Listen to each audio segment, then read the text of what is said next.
From Kansas State University, this is Agriculture Today. Eric Atkinson with you. Mike's side today during our first half hour, K-State's Guy Allen.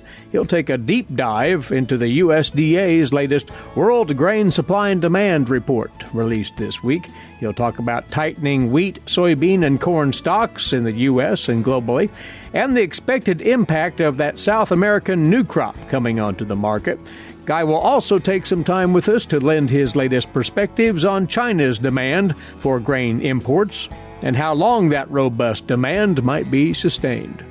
Further ahead, this week's horticulture segment, K-State's Gregg Eyestone, offering advice on dormant pruning of fruit trees. Once the weather warms back up a bit, all this and more directly ahead on Agriculture Today. A social distancing tip. Putting distance between yourself and others is critical to slowing the spread of coronavirus. So here are ways to stay in contact without the physical contact part. Call, send a text, set up a video conference, post on social media, dedicate a song on the radio. If you have symptoms of fever, dry cough, and shortness of breath, call your healthcare provider before going to their office. For more info, visit coronavirus.gov. Let's all do our part, because we're all #AloneTogether. Brought to you by the Ad Council. Welcome once again to Agriculture Today. Glad to have you tuned in on this Thursday. Well, last Tuesday morning, the USDA provided all interested in the grain trades with more fodder for discussion in the form of the monthly World Agricultural Supply and Demand Estimates, or the Grain Supply and Demand Report, if you prefer. On that occasion, we always invite by now the senior economist from the IGP Institute here at Kansas State University. He pores over those numbers and draws some implications as to what they mean for the markets now and looking forward. Guy Allen is with us once again. Thanks, Guy, for sharing some thoughts on this latest report, and we'll go grain by grain as we go through, but was this considered much of a mover and shaker report, to put it that way? Well, Eric, February is usually a non-event and as far as report goes. Usually in January, they make a pretty strong adjustment to the U.S. numbers with some other important reports coming out, such as stocks, and they can quantify the crop size in that. February, they usually take the opportunity to adjust some international numbers, which they did this time, probably a bit less than a lot of people had anticipated. So it was actually a fairly big market mover, which is quite unusual for February. Well, then let's get into the details of that and start with corn. One thing that caught a lot of folks' attention, the corn export number ended up short of pre-report expectations. Yeah, corn was probably the most disappointing. It was actually quite bearish, and that's where I think following the report the market's really taking its lead from is the corn numbers. Wheat is following that, and the soybean numbers, I'd have to say, were a bit supportive, but came in as expected. But drilling down into the corn numbers, look, the ending stocks, I guess, came in quite a bit higher than trade expectations at 286.5 million metric tons. Trade was expecting just a hair shy of 280. And they were actually up 3.5 million tons from the January estimates of 283. And look, a lot of that was on the back of some changes in the export numbers. I think we're actually starting to ration a bit of demand. On the positive side, they did raise the Chinese number to 24 million metric tons, as the trade had expected them to, or thought they should have done a while back. But they faded some other numbers to basically make the total a wash on that. And then just subsequent to the report, we saw cancellations coming through for the export numbers, which that means they're probably either delaying or probably moving some shipments to some other origins. So I think we've got to the level with corn where we're starting to price some of the different sectors out of that demand there. The other thing I think important to note, particularly on corn exports, is we do start the Chinese Lunar New Year this week. Lasts about 2 weeks. They have about a 10-day holiday. And so we expectedly won't see the Chinese in the market quite as we usually do. And the thing about bull markets is they sort of need to be fed every day, and I don't think they're going to get that feed of Chinese takeaway and that daily dose as they have been. So all those, I think, are weighing pretty heavy on that market. One other angle on the corn numbers, and this is on the supply side, always looking toward South America and the condition of the feed grain crops, the soybean crop as well, which we'll talk of. But the fact that the USDA didn't change its corn production for either Brazil or Argentina caught a few folks off guard. Yeah, I think a number of people were expecting that number to come in lower, and I think they actually have that probably calculated into their own in their own balance sheets. But look, I think the USDA is always very conservative in moving a production number on a weather event. You know, even we saw that just recently here in the U.S. with the derecho event we had in the summer.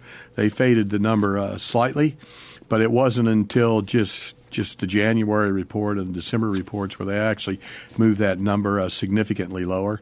And I just think that's a bit of a reflection of their conservative approach to production estimates. I think too often I've sort of shaved my production numbers a bit too quickly and was a bit surprised when production came in a bit more than I had originally expected. Well, let's slip on over to soybeans, if we might then, Guy. And to put it this way very succinctly, stocks in the U.S. remain extra tight. Yeah, we're getting down to very historically tight levels. The number that we have at the moment for ending stocks to use in the U.S. is 2.4%, which is quite a tight number. It's actually the lowest February number that we've had on record, and it's just above the final stocks to use number we had at the end of a 2013-14 marketing year. So look, that's got us really to the left-hand side of our demand curve, and we're just really in unknown territory here to some point where it gets very hard to match price to that, and I think that's reflected in the volatility that we're seeing. That said, looking at the global situation isn't nearly as tight as what the U.S. balance sheet would suggest. As we commence the South American harvest, particularly starting in Brazil, it becomes a big logistical question on how quickly those export shipments are going to move. But the world situation is quite a bit looser when you bring in the South American production, and we're not nearly as historically tight as what we are here in the U.S. As far as sales of soybeans, though, exports out of the U.S., and elsewhere for that matter, the U.S. is still the lead dog just because of availability? Well, it's at the moment. But look, we've had some good weather in South America. They settled the strike in Brazil. Grain should start moving to port in a very orderly fashion now, or a bit more orderly fashion. There's plenty of vessels lined up waiting to load. The crop is a bit late, and they're waiting for it to mature. So it's a bit of a logistical game, and with the tightness in the U.S., it's not quite as easy to some very expensive beans. So you want to get it moved, your boats procuring out of South America quicker rather than later on that. But look, if we get a hiccup there, which I don't anticipate, it could cause a problem. I think the bigger issue is we've got things very tight coming to later in the marketing year, depending on the demand for domestic oil and meal as well as U.S. exports of oil and meal. If we have a late crop here, we could see a kick again later in the season in the soybeans, depending on how crush margins move. And that can lead to some discussion about bidding for acreage, which we might touch upon here a little further ahead. On the wheat side, what jumped out to you out of the USDA's supply and demand numbers? Wheat situation, I guess it was increasingly optimistic. It was probably the most supportive of the numbers that came out. But we're looking at a significantly looser situation for wheat than we are for corn and soybeans. So it's basically taking its lead from corn these days. We had an increase in the export number. Wheat ending stocks are forecasted to be this is internationally, about 304 million metric tons, which is about 8.8 million tons tighter than what the trade had expected at 312. It was, about 8 million tons lower than the USDA number of 313 in January. So we're seeing good wheat demand. Again, that demand for wheat is predominantly coming from the feed section. We've got wheat price now in a lot of areas where it's pricing itself quite competitively into a number of feed rations. And when you add local basis values in on top of that, we're seeing quite a bit of disappearance of wheat into feed rations. That includes China as well, where wheat is actually a noted discount to corn. And a lot of people, because of logistics and price, are putting wheat into their feed. One of the elements in the wheat trade and world supply and demand that folks are keeping an eye on, have been anyway, was how Russia was going to handle its exports and whether they were going to, in fact, tax those exports to try to shore up their own supplies. What's the latest on that? Well, they seem to have settled on a formula for that. I'm not totally across how the calculation goes, but it's a percent of value under a certain level. There was quite a bit of debate internally and lobbying, I think, within Russia to make that work, but they have settled on that. But I think, that export tax is designed to keep wheat in country. It's going to slow Russia's export pace down, and it's going to make, it's going to move some business to other origins, including the U.S. And one more footnote on wheat before we take a break here, Guy. You say India may be more assertive as a wheat exporter, given the complexion of prices now. Yeah, India has been building their ending stocks over the last 5 years, and they're back up to levels where if you look back in 2012-13, India became a noted wheat exporter because they had significant surpluses of wheat. We're back up to above those sort of levels again. The government's starting to make talk and movements to open up their wheat exports quite a bit more. So, look, we could see another 5 to 6 million tons of wheat coming out of India into the market, which will make a difference. Just a footnote on the importers, the USDA did raise China's import number up to 10 million metric tons for wheat. And again, I think that was on increasing demand for not only milling wheat, but feed wheats as well. Well, we want to dive a little deeper into particularly the Chinese market and some other factors as indicated in the USDA's latest World Agricultural Supply and Demand Estimates Report. Guy, if you'd stand by, we'll do so after this break. Guy Allen with us, the senior economist at the IGP Institute here at K-State. And you're listening to Agriculture Today.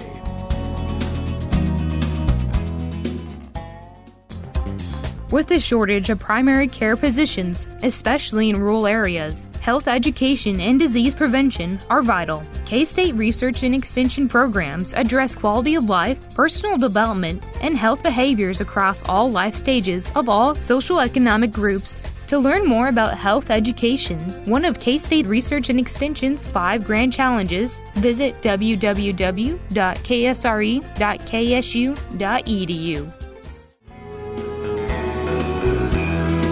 Welcome back to Agriculture Today and our visit once more with the senior economist with the IGP Institute here at Kansas State University. In that post, he has a unique perspective on the international grain trades, of course. Guy Allen, dissecting with us that latest USDA Grain Supply and Demand Report, more formally known as the World Agricultural Supply and Demand Estimates, posted this past Tuesday. The big dog in the room is still, of course, Guy, as we've talked about time and again, China. And it still is exhibiting, that country, an aggressive buying appetite for U.S. and other grains. And this report did nothing to sway that at all. Yeah, I think the report this time sort of confirmed a lot of the trade expectations. We saw them raise the Chinese corn import number to 24 million metric tons, and I would sit here today and suggest that's probably still a bit light. It increased the wheat import number to 10 million metric tons. Again, that's being driven by the feed grains complex and the demand for feed grains in China, and just confirm the expectations of soybeans to be back at that 100 million metric tons mark, which will be a record for oilseed import. But we come back to that feed grain situation, and I was talking to a colleague the other day about that, and we're seeing a recovery in the swine herd, but I suggested to him the bigger demand component was probably coming from the shift in the production mode for the pigs. Previously, over half the pigs in China were produced as backyard hogs, and backyard hogs don't necessarily eat commercial feed. those were basically outlawed and banned. So now all your hog production overnight shifted to commercial production. We're seeing significant growth in commercial swine herds and building of facilities for a number of reasons. And that shifts singularly, while I sort of expected it to take 8 to 15 years to transform it from a backyard production to commercial production. It effectively happened overnight with the African swine fever. And commercial produced hogs eat commercial feed, and that equates to import corn and imported soybeans, i.e. soybean meal on that. And I think that's probably the bigger demand driver than just the recover in the hogs themselves. So we see this growth in the Chinese livestock sector, but how well will it be sustained? How much more growth can that country absorb? Given their population, one might speculate expansion could continue for a time. Yeah, look, I think the demand for animal protein is pretty much tied to disposable income, and then the Chinese have continued to see that growth in the middle class. They actually have, 300 million people in middle class now. Their demand's bigger than the U.S. just from that sector, and they like their animal protein. So I expect that to continue to grow and quite optimistic in that. And it's not just China, but we're seeing that across Southeast Asia as well as Latin America and Mexico. That growth is sustainable. China seems to get the headlines, but we've seen good corn demand, increasing corn demand in a lot of regions, in a lot of countries around the world. And you bring up again, feeding wheat to livestock in China has taken off, driven by the market largely. Yeah, it's interesting how grains will price in and out of the rations. I think Chinese are quite good at switching their feedstuffs. We raised the imports of wheat into China to 10 million metric tons.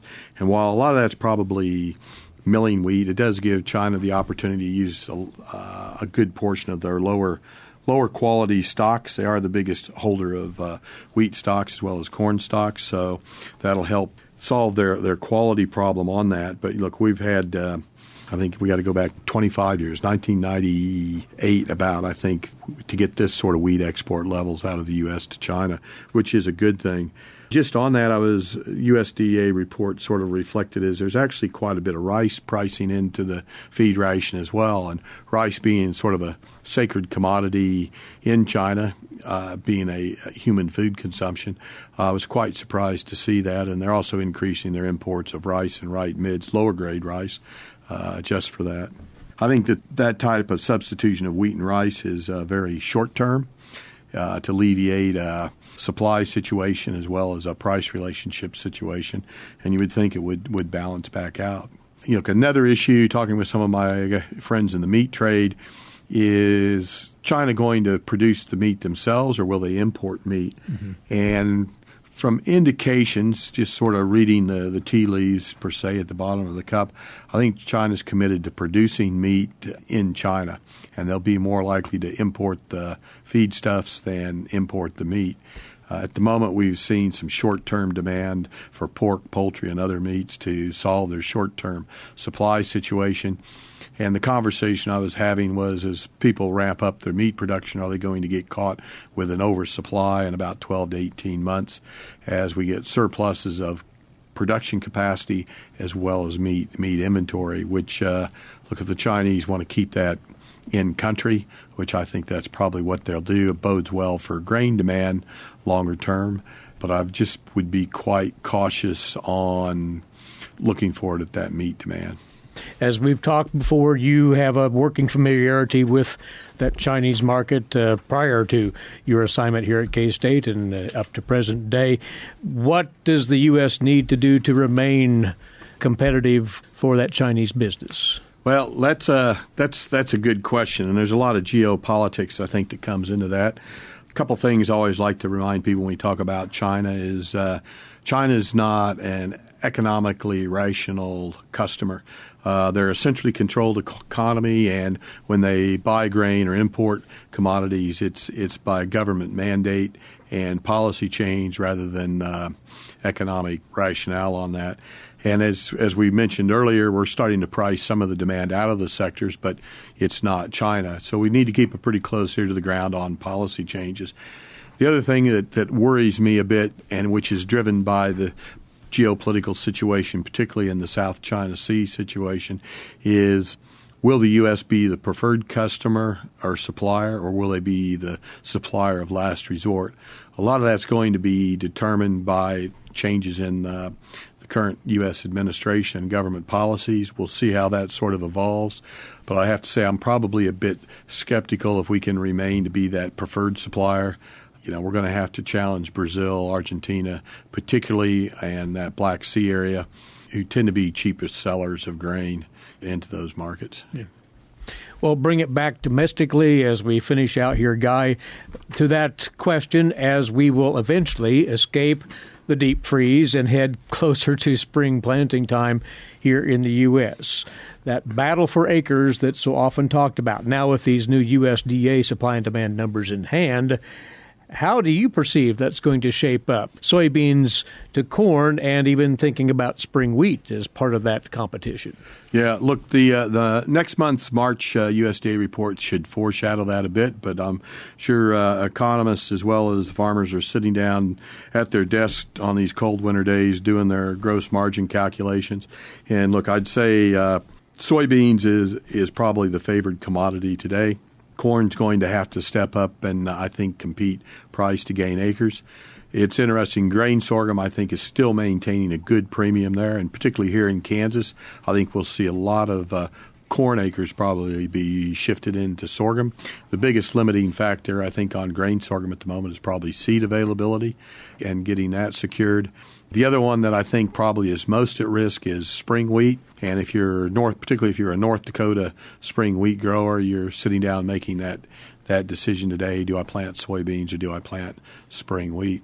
The other interesting consideration on planting is if you look at the forward curve on corn and wheat and soybeans, there's a big premium, not just for nearby versus new crop, but and August is a premium to September, which is a premium to December contracts. So anything you can get harvested earlier I think, will command a premium. So if you're in a situation where you can harvest early, particularly if you're in the more southern areas of the grain belt, planting early, planting maybe a shorter season crop to capture some of that price opportunity, which I think is going to be there for at least through the summer until we fill this pipeline back up, are all going to come into your agronomic decisions as we look at planting decisions in just a few weeks.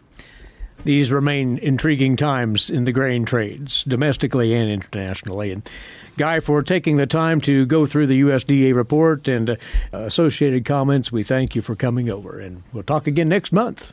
Thank you, Eric. Senior economist Guy Allen, IGP Institute here at Kansas State University. Incidentally, he regularly posts updates on the international grain trades and the factors of influence there on the agmanager.info website. We'd invite you growers and other interested parties to take that information in directly. It's at, again, agmanager.info.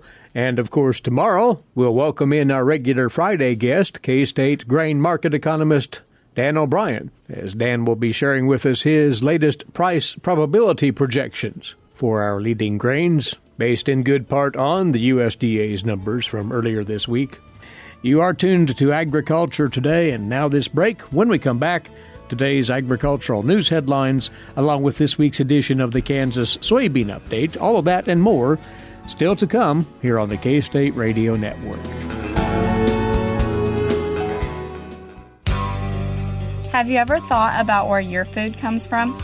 If you're thinking the grocery store, think again.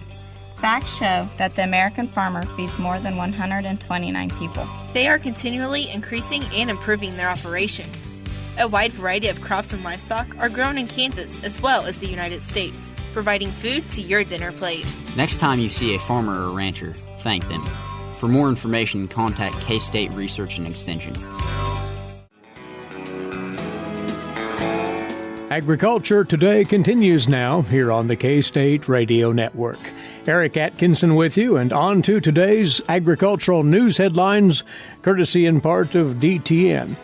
That $1.9 trillion pandemic relief plan, now moving through the House of Representatives, has roughly $16 billion in specific provisions for the USDA, mainly for nutrition programs, but also boosts in agricultural aid steered toward buying commodities, as well as supporting minority or socially disadvantaged farmers and ranchers. The House Agriculture Committee marked up agricultural provisions for that aid package yesterday afternoon. A key part of the bill would boost food aid benefits, which take up roughly $12 billion in the projected costs of these provisions.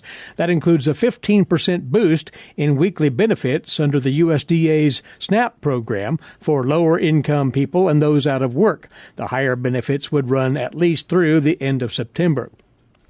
And the text includes $5 billion to help farmers of color. Senators Cory Booker of New Jersey, Raphael Warnock of Georgia, Ben Ray Lujan of New Mexico, and Senate Agriculture Committee Chairwoman Debbie Stabenow forwarded that earlier in the week. Representative Glenn Thompson of Pennsylvania, the ranking member of the House Agriculture Committee, criticized the agricultural portions of this reconciliation bill because what he called the lack of Republican input. He was saying rather than spending time to work with Republicans, the Democrat leadership in the House and the Senate, in his words, are abusing the reconciliation process to jam through a very narrow partisan agenda. Thompson went on to say what we're marking up today was written behind closed doors, that Republicans were cut out of the process. He went on to comment that the first time they saw this $16 billion proposal was less than 48 hours ago. Thompson is calling on Scott to jointly call on the Biden administration to unfreeze payments to farmers under the Coronavirus Food Assistance Program, which were frozen shortly after Biden took office. He says those funds should be unfrozen so they can provide immediate assistance to farm families. And the bill includes $3.6 billion for the USDA to continue to help the food and agricultural sector supply chains. This could include providing assistance to processors, nonprofits, such as food banks or farmers for equipment or other supplies, and would ensure more worker protection aid provided as well. Another $500 million would go to fund the Community Facility Program to help rural hospitals and local communities get out to the vaccines and food aid to people. And to deal with small meat and poultry processors, the bill sets aside $100 million to help with COVID-19 related backlogs. Among the provisions would be discounted inspection fees during overtime or holiday hours for packers that would qualify as a small establishment. And lastly, that bill would prohibit packers from using certain business justifications to defend against discriminatory conduct. This contradicts language included in the Trump administration packer rule released last year. Farmers would not need to show competitive injury to pursue a case against packers in court. If this holds up in poultry contracts, the bill also prohibits the use of the tournament system in poultry contracts with growers. This year's deadline for producers to sign up for either agricultural risk coverage or price loss coverage is sooner than in previous years, and it's coming up. Here's more from the USDA's Rod Bain. The decision is soon at hand regarding enrollment in either of USDA's Farm Bill Farm Safety Net programs for this year. Agricultural risk coverage, price loss coverage sign up. Most producers probably have enrolled their farms, but they do have the option to do an annual election, and that annual election, along with enrollment, has to occur by March 15th. Farm Service Agency Acting Administrator Steve Peterson says the ARC PLC election deadline traditionally has been later in the year, usually summertime. The reason 2021 ARC PLC sign-up is concluding earlier. ARC PLC does have a correlation with crop insurance because there are some restrictions associated to the types of insurance that you can obtain while participating in ARC PLC. And so it was decided to align ARC PLC sign-up deadline to the sales closing date for crop insurance. More details are available through local FSA offices or online at www.farmers.gov/ARC-PLC. I'm Rod Bain reporting for the U.S. Department of Agriculture in Washington, D.C. And by the way, if you haven't yet made that decision on ARC PLC, take advantage of the decision tools available to you at agmanager.info out of K-State. Now to the Kansas soybean update. Here's Gregg Eyestone. Greg? We're joined now by Amanda Manville, who is Communications Director for Kansas Soybeans. And Amanda, coming up right now, as a matter of fact, if you're interested in being a Kansas Soybean Commissioner, you have some at-large appointments that are being made available, but there's a process that you have to go through if you have interest in this. Applications for the at-large positions are available online now through February 28th, and there's going to be 2 appointments being made at the March 8th meeting of the Kansas Soybean Commission. And you can find those applications online at kansassoybeans.org/forms. And these applicants, to be qualified, must be 18 years old, a Kansas resident, and must have been engaged in growing soybeans within the last 3 years. And this is one to be a part of the commission, and a lot of responsibility on becoming a Kansas Soybean Commissioner, too. That's right. The commissioners attend 3 meetings annually in March,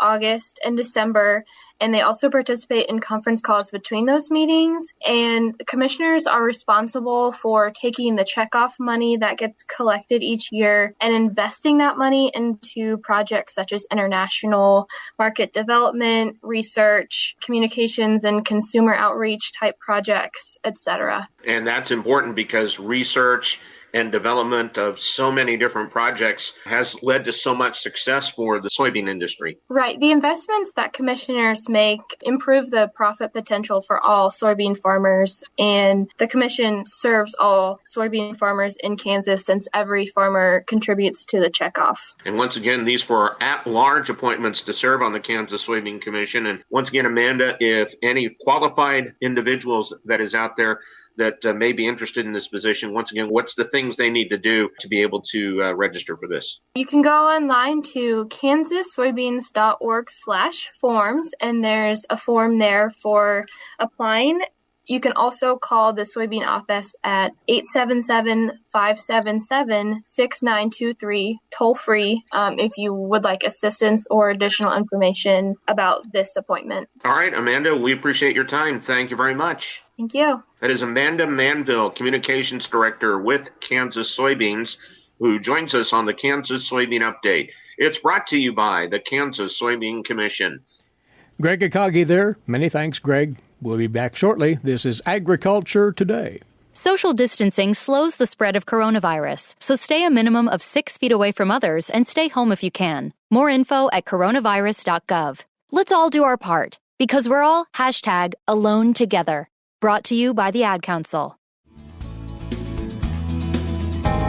We're back on Agriculture Today and with this week's K-State Horticulture segment. And we are deeply into the cold weather here, obviously, in Kansas. But for you home fruit growers, you have some management things you can carry out in the coming days and weeks. So our guest informs us now. He's Riley County Extension Horticulture Agent Gregg Eyestone. Greg, our fruit growers can look at those trees in particular and think about conducting some management, you say. Yes, when the leaves are off the trees, it's a lot easier to see the structure of our fruit trees and see if there's some overgrowth and reduce some of that. And that's generally on an annual basis. Fruit trees generally grow pretty well in our environment, so we do need to open them up for more sunlight for fruit production and also some good air movement for disease management. So then, what are the standard guidelines for pruning a fruit tree? How much material to take out? So probably our most dependable fruit trees are apples and pears.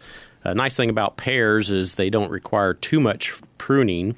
The more you prune, the more what we call water sprouts are formed, and it kind of creates an issue where you continuously prune more and more. So a little bit about 10% of pruning on a pear tree, if you need to do that, to kind of open it up again to get some air movement and sunlight through there. Apple trees are very popular, and generally we, on an established tree, we're going to take out maybe a third of that tissue from season to season. Again, that's opening it up for more sunlight, getting your fruit to develop maybe more back into the structure of the tree so that where it can hold the weight of that fruit as it develops.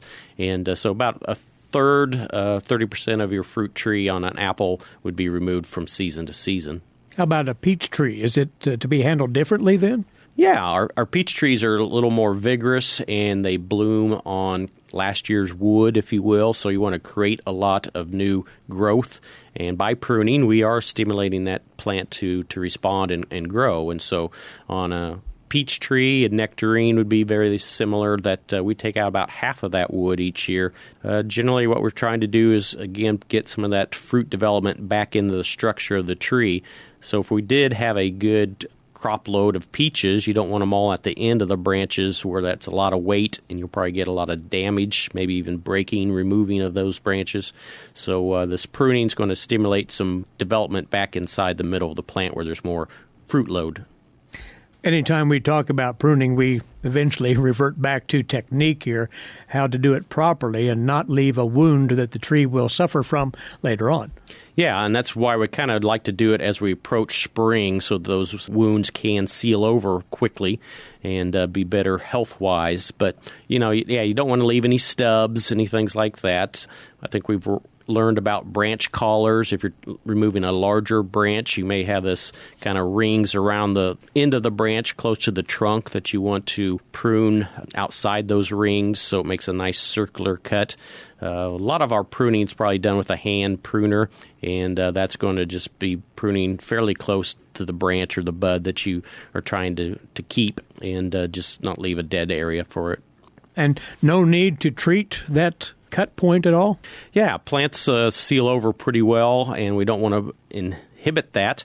And so some of those sealers that we used to think that we need to put on our plants are not necessary. So far we're talking about mature fruit trees largely. What about the younger trees, maybe ones that haven't really borne fruit yet? Does one want to think about pruning for future shaping of that tree? Yeah, it's very important that we create a structure that's going to be able to support that fruit weight season after season. And so depending on, what stage you get your plant in, some people buy bare root plants that may be cut back to about 3 feet and you just have no branching, you just have buds, and there's nothing wrong with that. That first season you'll get some branch development, and then you can start selecting what we call scaffold branches. Many people probably go to the nursery and get a container tree that's maybe 6-8 feet tall, and those branches probably have not been pruned properly for the structure that you're wanting, so you really need to gauge your plant. I like to say it's kind of like a stair step, and get branches spaced nicely on your main trunk if you're doing the central leader type of pruning, and have them spaced so that you have branches on all sides of your tree as it kind of swirls up that trunk. So you space them out so those branches are getting good sunlight. And in general, when pruning mature fruit trees, even younger trees, you're looking for wide angles, right? Right. Again, for structure to hold that weight of that fruit so it doesn't split or fall apart on you. We do have great publications that can help you. Go to our website and just do a search for pruning stone fruits and pruning apple trees as well. And there's some videos out there as well. So there's lots of information. The key to pruning is to do it. And it's often hard for us to prune because we're trying to get this plant to grow and survive, and you're afraid that you may be doing something wrong. And the nice thing about pruning fruit trees, unless you cut it off at the base, it's going to grow some more branches. And next year, the branch you thought you wanted to keep may come off. And so there's always, from year to year, that decision on which ones to keep. It's a great opportunity to use all of that information from K-State Research and Extension to see directly how to go about pruning fruit trees appropriately. One more sidebar here, Gregg. It's another task that our peach growers can actually take care of very soon now, and that is controlling the disease known as peach leaf curl. That should be enacted relatively soon as weather allows. Yes, all this is kind of dependent on our weather conditions, but peach leaf curl disease, you may have seen it on your peach tree. You get puffy leaves, the leaves fall off, not producing the food energy needed for that plant. We can fairly easy manage that by using a fungicide applied anytime during this dormant season. Typically, we want to prune our trees first, so when we apply our products, you don't use as much and you get good coverage. So generally, after you've pruned your peach tree, maybe your nectarine, go ahead and put on a fungicide for the peach leaf curl. The only key there is that it's warm enough, and you'll want to only be outside when it's warm enough to get that dry before the evening comes. And so generally you can find a time you can get that accomplished. And there's quite an array of fungicide products for the purpose, right? There are several. They're becoming maybe a little less available, but there's some readily available that you can choose. All right. Well, some tips there on fruit tree care as we eventually transition into a late winter and early spring time frame here, hopefully not too long from now. Gregg, thanks as always. My pleasure. He is the Riley County Extension Horticulture Agent, Gregg Eyestone, on this week's Horticulture segment. And that's our time for today. Thanks for listening in. Eric Atkinson for Agriculture Today over the K-State Radio Network.